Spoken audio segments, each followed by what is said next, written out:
es hora de tomar el control de tu ahorro. Información, previsión, consejos. Ahora es hora en Cooperativa con Felipe Gallegos. Presenta Previsiónparatodos.cl, un aporte a la educación previsional de la Asociación de AFP. Hola, hola, muy buenos días. Sean bienvenidos a un nuevo programa de Ahora es Hora, por supuesto, a través de la sintonía de la Radio Cooperativa. En este fin de semana largo, fin de semana de Año Nuevo, los acompañamos con educación previsional, con educación financiera, los temas que están marcando la agenda.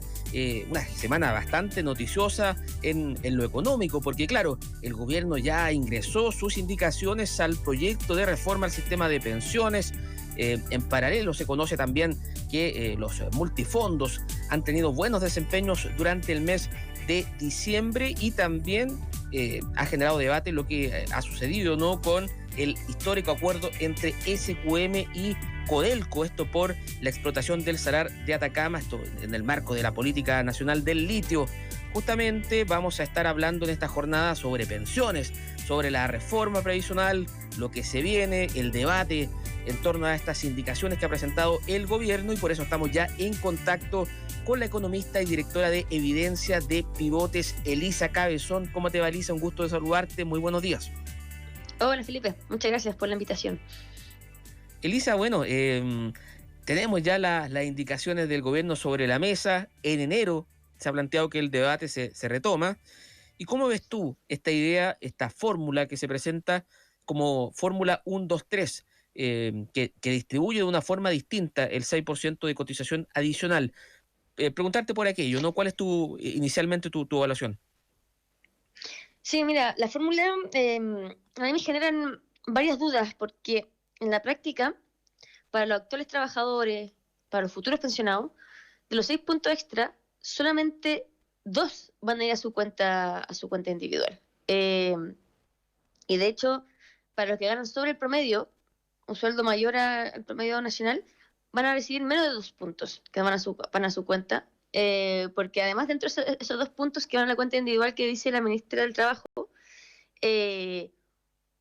un 30% de esos 2 puntos se van a repartir de forma igual para todos los trabajadores del mes. Entonces, si tú ganaste sobre el promedio, vas a recibir menos. Si ganaste bajo el promedio, vas a recibir más.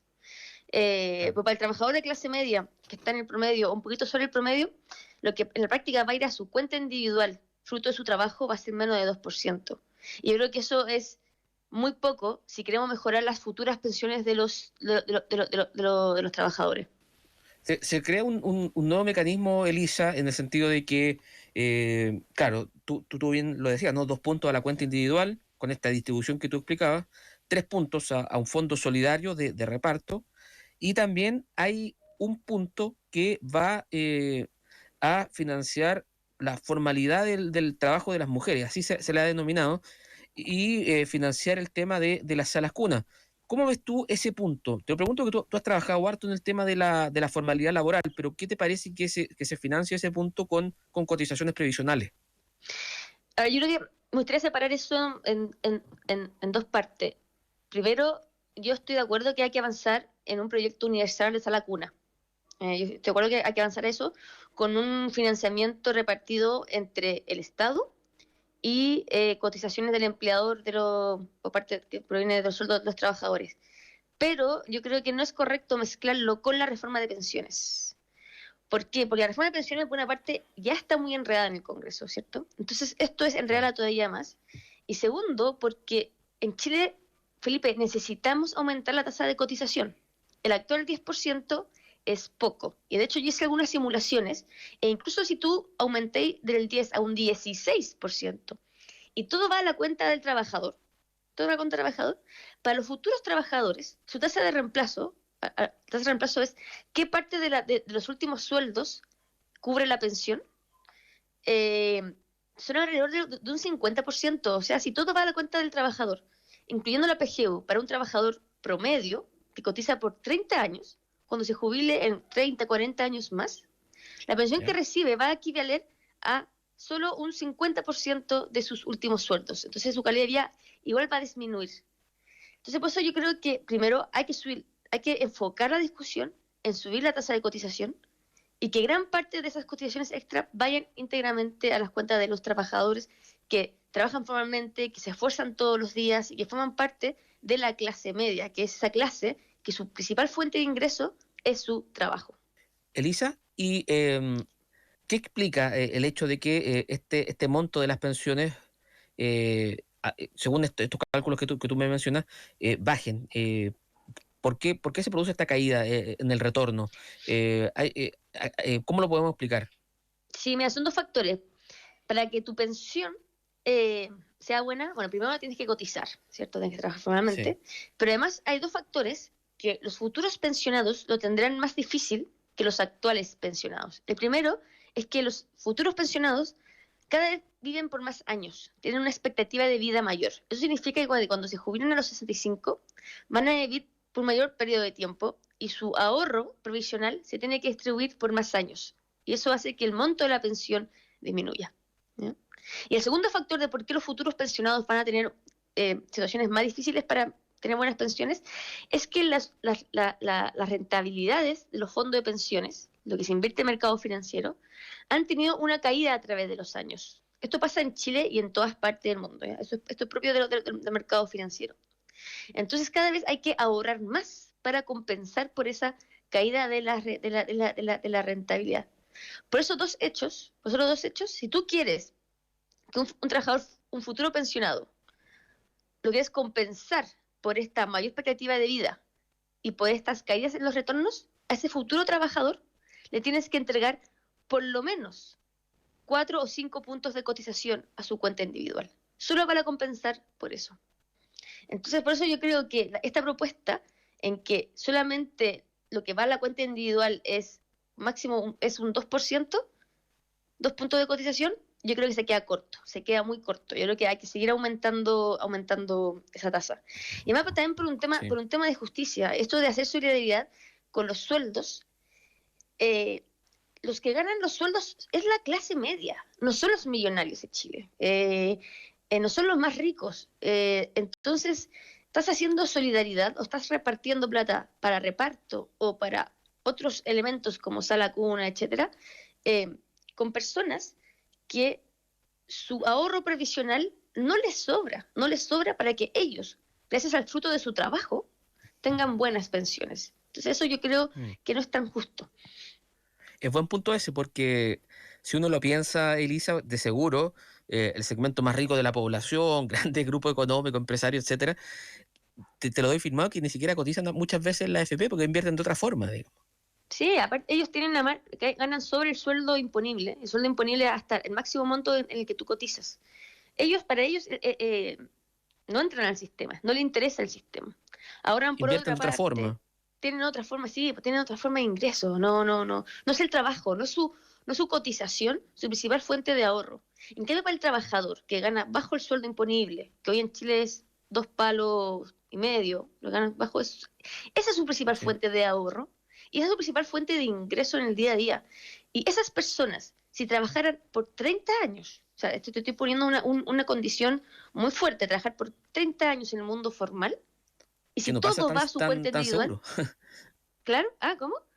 Que no pasa tan a menudo, porque muchas veces los trabajadores se enfrentan a la informalidad. Estoy poniendo el caso de un trabajador promedio que logra trabajar por el sueldo promedio por 30 años, se esfuerza por 30 años, todo va a su cuenta individual, los 16 puntos, y su tasa de reemplazo no son extraordinarias. Están como ok, pero no son extraordinarias. Entonces ahora esta reforma le está exigiendo que ese trabajador, parte de ese esfuerzo, de esa pensión que logró con su ahorro, lo tenga que repartir a los actuales pensionados y también repartir hacia otras políticas públicas como sala cuna, compensar por mayor expectativa de vida de las mujeres, dar una garantía a otros trabajadores que no lograron la pensión autofinanciada con su esfuerzo como él sí lo logró con la garantía de 0,1 enfermedad cotizado. Entonces se reparte a ese trabajador, su esfuerzo se distribuye a otras partes, pero lo que él queda para él,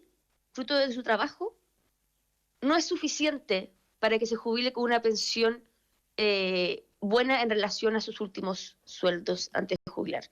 Entonces, por eso yo creo que no está bien enfocado esta solidaridad que quiere instalar en esta propuesta. Claro. Porque nos sobra plata en pensiones, nos sobra plata en el mundo laboral. Elisa, y en ese sentido tú nos decías que estos 6 puntos también se hacen insuficientes, estos 6 puntos de cotización adicional con cargo al empleador que se proponen. Hoy día estamos igual muy por debajo, ¿no?, de los promedios de la OCDE. ¿Qué tasa de cotización, por ejemplo, sería óptima? Esa es una gran pregunta, y esa es una pregunta que no está en el debate. Nadie, como que está instalado 6 puntos y de ahí vamos a ver cuánto se reparte al trabajador, cuánto se reparte al resto. Pero nadie se ha preguntado, oye, ¿cómo se van a hacer?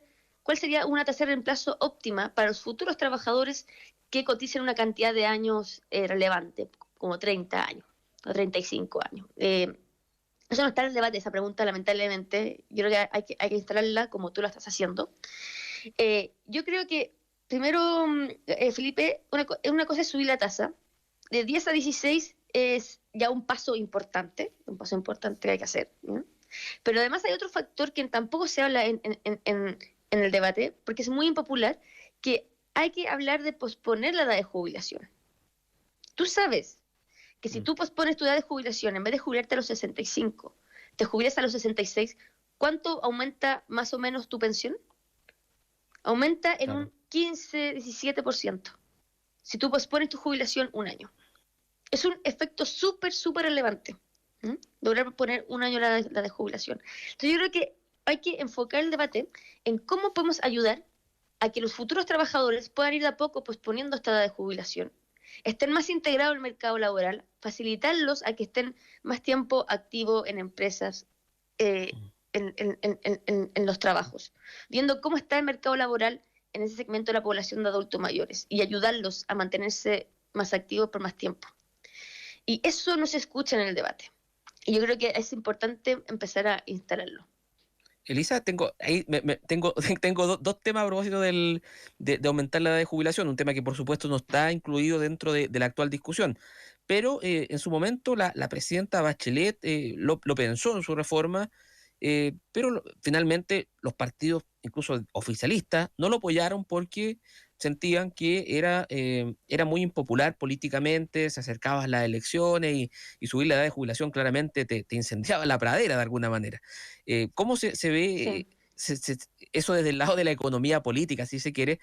Porque, no sé, vimos protestas en otros países, en Francia, por ejemplo, lo recuerdo, justamente por este tema y muchos dicen, ¿no?, que tiene un costo político importante más allá de que sea técnicamente muy necesario y varios países lo estén haciendo. Sí, mira, lo de Francia, ese punto es muy interesante porque Chile tiene una ventaja respecto a Francia. Francia, como tiene un sistema de reparto, con un beneficio, una pensión que es definida por ley, según tus años cotizados y tu último sueldo, si el trabajador francés se jubila un año después o 2 años después, su pensión no aumenta. Es la misma pensión, solamente que la recibe 1 año o 2 años tarde. Ese trabajador que pospone su jubilación pierde, porque tiene que trabajar por más tiempo y recibe la misma pensión, el mismo monto, y también por una menor cantidad de años. Entonces eso genera mucho rechazo en Francia. En Chile tenemos una ventaja. En Chile, como tenemos un sistema de capitalización individual, en que la pensión se basa en lo que ahorró el trabajador, si el trabajador pospone su jubilación, ese ahorro está más tiempo invertido en el mercado de capitales, o sea, crece por más tiempo, y además, como se tiene que repartir por una menor cantidad de años, la pensión autofinanciada de ese trabajador aumenta. En Francia no aumenta, es igual. Tú tienes que trabajar 1 año más y tu pensión va a ser la misma. Pero en Chile, si tú las pospones, tu pensión sí aumenta. Y aumenta en este 17%, 15, 17, si las pospones por un solo año. Entonces yo creo que tenemos una ventaja en Chile en que podemos usar eso, primero para informar a las personas, informar este efecto, para que sean conscientes de las consecuencias si ellos deciden posponerla. Eso yo creo que es una ventaja que tenemos que aprovechar. Y lo segundo es también tenemos que evaluar cómo está el mercado laboral de los adultos mayores. Porque cuando tú te acercas a la edad de jubilación, la participación laboral disminuye. Va bajando un poquitito. Entonces, sería complicado aumentar la edad de jubilación, pero que los trabajadores adultos mayores no logran encontrar trabajo porque no están contratando. O la oferta laboral, la demanda laboral para ese grupo no está buena. Entonces también esa política de posponer la edad de jubilación tiene que ir acompañado con otra agenda en que facilite que los adultos mayores estén insertos en el mercado laboral en las empresas. Y eso es algo que en Europa se está haciendo. En Europa hay medidas que están tratando que apuntan a eso, a incentivar que los adultos mayores se mantengan por más tiempo activos laboralmente.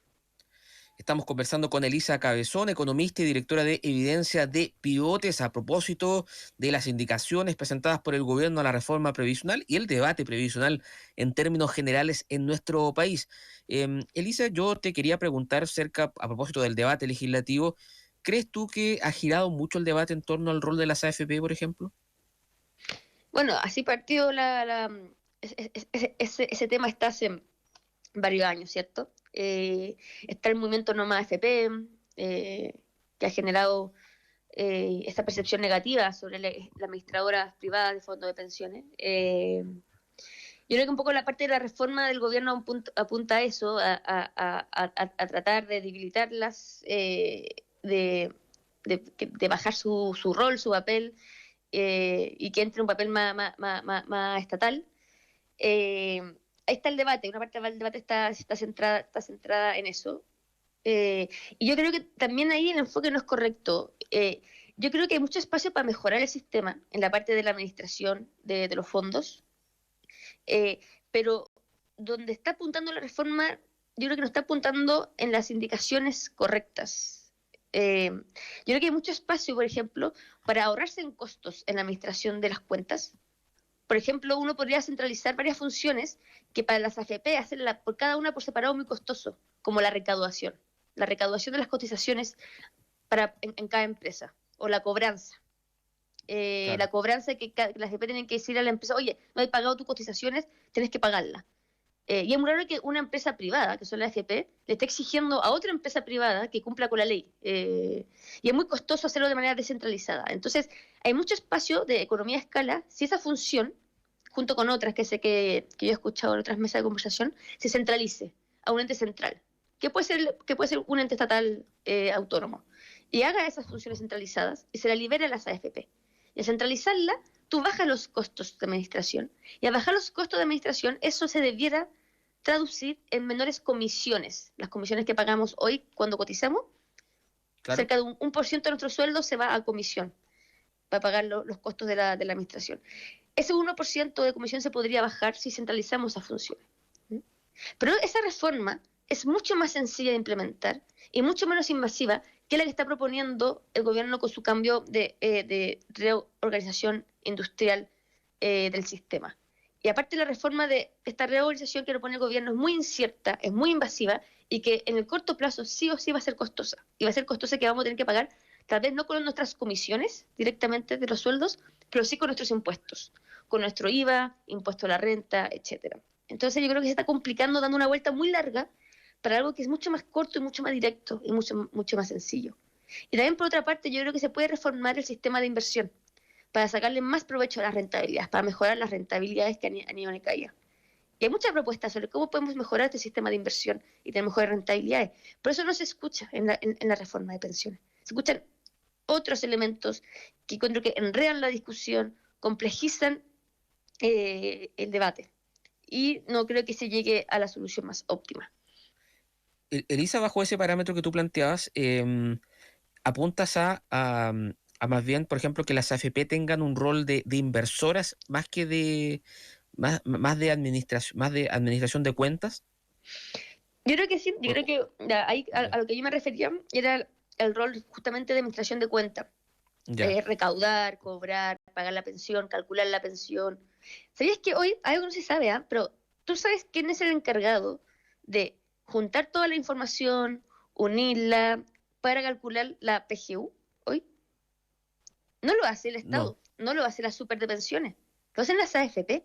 Las AFP tienen todo ese sistema ya armado, que tienen la información de todos los cotizantes, hacen todo el cruce de información y las AFP le dicen a las super de pensiones, a esta persona le toca una PGU de este monto. No lo hace la super de pensiones, porque la super de pensiones no tiene esa capacidad. Esa capacidad la instalaron la AFP a través de los años, pues ya hayan 40 años armando este sistema de administración. Entonces, yo creo que no es tan sencillo de todas esas funciones de administración de cuentas, sacarlas de un día para otro y pasarlas a un ente estatal. Porque hoy ningún ente estatal lo está haciendo. Entonces yo creo que se puede mejorar la administración, hacerla más eficiente, bajar las comisiones, centralizando ciertas funciones.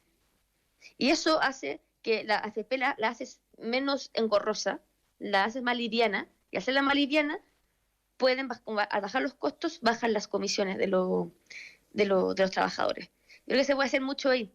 O también si tú quieres aumentar la competencia, que se dice que si yo soy, por ejemplo, un banco, que tengo un fondo de inversión y soy muy bueno para invertir, muy bueno, tengo rentabilidades extraordinarias, pero no puedo entrar a la industria, no puedo competir para que los trabajadores me pasen sus cotizaciones, porque no tengo este back office, esta administración de cuentas que tienen las AFP, que es muy costoso hacer, no me permiten entrar y competir. Claro. Pero se podría hacer una reforma en que este nuevo administrador de inversiones, le entregue esas funciones a un FP o a este ente estatal más centralizado, y él solamente se encargue de invertir, nada más. Y así entra más competencia al mercado, y eso también puede ayudar a bajar las comisiones. Todas esas propuestas están, Felipe, se escuchan en las mesas de pensiones todo el rato, pero no están en esta propuesta del gobierno. Y son mucho más sencillas de hacer, son mucho más directas, mucho más claras. Y yo creo que con eso tú puedes ayudar a mejorar las rentabilidades, mejorando las pensiones, y puedes bajar las comisiones que le cobran a los trabajadores. Hay una distancia ahí entre lo que opinan los técnicos y el debate político, sin duda, ¿no? No, sí, en pensiones es terrible. Esa distancia es muy grande. Elisa Cabezón, economista, directora de Evidencia de Pivotes, conversando con nosotros esta mañana aquí en Ahora es Hora de Cooperativa. Elisa, te quiero agradecer por tu tiempo y por supuesto que tengas un muy buen inicio de año. Gracias, Felipe. Tú igual.